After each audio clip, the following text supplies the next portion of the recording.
ಹೋಗ್ತೀನಿ ಇರು ಗುರು. ಹೊಡೆದ ಆಹಾ, ಕಾಲೇಜ್ ಹೆಸರು ನೋಡಿ ಎಷ್ಟು ಚೆನ್ನಾಗಿದೆ. Shri Devbhoomi institute of education science and technology. ಅದ್ಭುತ. ರಸ್ತೆ ಮೇಲಿರೋ ಧೂಳನ್ನ ತೆಗಿಯೋದಕ್ಕೆ ನೋಡಿ ತೋರಿಸ್ತೀನಿ ಏನು ಮಾಡ್ತಾ ಇದ್ದಾರೆ ಇವರು ಅಂತ. ಧೂಳು ಇಲ್ಲದೆ ಇರಲಿ ಅಂತ ಯಮುನೆ ತಾಯಿ ನೀರನ್ನ ತೊಗೊಂಬಂದು ಸುರಿತಾ ಇದ್ದಾರೆ ನೋಡಿ. What he saying.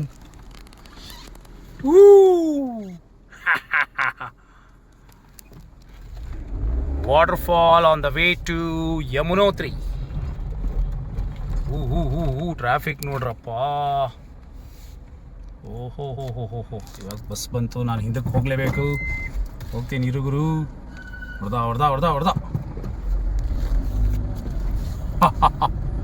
ದೊಡ್ಡ ಪರ್ವತಗಳಾಗಲೇ ಶುರು ಆಗೋಯ್ತು. ಒಂದೇ ವೆಹಿಕಲ್ ಹೋಗೋದಷ್ಟಕ್ಕೆ ಜಾಗ.